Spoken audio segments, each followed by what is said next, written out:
Booth committee மாநாட்டுக்கு booth agent தான் கூப்பிடுவாங்க, அவங்கள சார்ந்த நபர்கள் கூப்பிடுவாங்க. நீ வெறும் உறுப்பினர் இருக்கக்கூடிய நபரை உள்ள விடல, நீயா போய் அடம் பிடிச்சி உனக்கு ஃப்ரேம் நீயா உருவாக்கிட்டனால என்னை உள்ள விடுன்னு அடம் பிடிச்சாக்கா இது சாத்தியமா?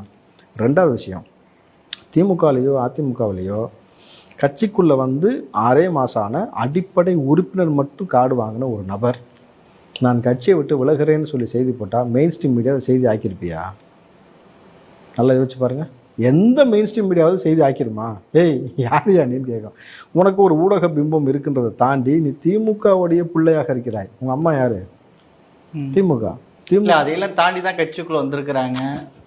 புரிய வைக்கிறேருங்க. உங்கள் அம்மா திமுகவை சார்ந்து இருக்கிறனால தான் இந்த ஊடகம் வந்து இவ்வளோ பெரிய செய்தியாக்குச்சு. ஏன்னா உங்கள் அம்மாவே திமுக விட்டு வெளியில் வரேன்னு சொல்லிட்டு இனிமேட்டு போக மாட்டேன் டிவிக்கே தான் சொல்லிட்டு அங்கே ஒரு போஸ்டிங் கொடுத்துன்னு ஓடி போயாச்சு. இப்போ வைஷ்ணவிக்கு பிஜேபியிலேருந்து வானதி சீனிவாசன் அழைப்பு பிடிச்சிருக்காங்க. புரியுதுங்களா? இப்போ இயல்பாக ஒரு விஷயம் புரிஞ்சுங்களேன். இந்த நபர் தான் எனக்கு பிரச்சனை கொடுத்தாருனாக்கா அந்த இவ்வளோ லெட்டர் எழுதுன நீ இந்த நபரால் இந்த பிரச்சனை வந்ததுன்னு ஏன் சொல்லலை? சொல்லிட்டு ஈஸியாக சொல்லியிருந்தனாக்கா கட்சி மேல்மட்டத்தில் இருக்கக்கூடிய நபர்கள் கூப்பிட்டு கேட்டிருப்பாங்கல்ல, என்னப்பா அந்த மாதிரி சொல்லிட்டு இருக்கு, என்ன விஷயம்னு சொல்லியிருப்பாங்கல்ல. அதை செய்யாமல் பொத்தாம்பதுவாக சொல்லிட்டு நீ வெளியில் போகிறேன்னா இது எப்படி நம்புவதுன்னு ஒரு விஷயம் இருக்குல்ல.